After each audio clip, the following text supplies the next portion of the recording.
everyone. So we are solving NCERT questions of the chapter Human Health and Disease. Question number 3 is, how does the transmission of each of the following diseases take place? A. Amoebiasis, B. Malaria, C. Ascariasis and D. Pneumonia. तो इस question में हमें बताना है कि following diseases का transmission कैसे होता है. So let's check the answer. Answer number 3, A part, amoebiasis. तो अमीबियासिस का जो कॉजल ऑर्गेनिज्म होता है बेटा, that is Entamoeba histolytica. इसका जो ट्रांसमिशन होता है वो होता है by house flies act as mechanical carriers and serve to transmit the parasite from faeces of infected person to food and food products, thereby contaminating them. Drinking water and food contaminated by the fecal matter are the main source of infection.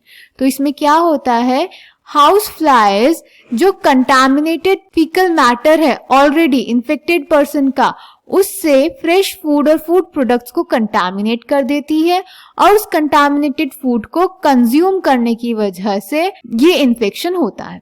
Clear? B. Malaria.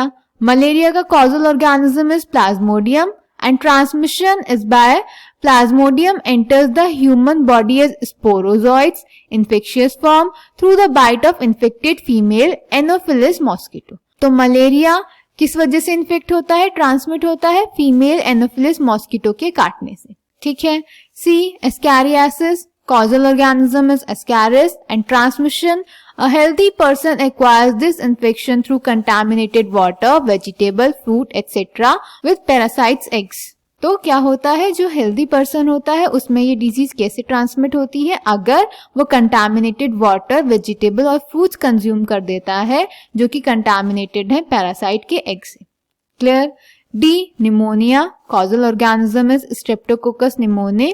Transmission is a healthy person acquires the infection by inhaling the droplets or aerosols released by an infected person or even by sharing glasses and utensils with an infected person. तो pneumonia कैसे transmit होता है, pneumonia airborne disease है और अगर हम infected person के droplets और एरोसॉल्स को इनहेल कर देते हैं तो निमोनिया ट्रांसफर हो सकता है, या फिर इन्फेक्टेड पर्सन से ग्लासेस और यूटेंसिल्स शेयर करने से भी ये ट्रांसमिट हो सकता है.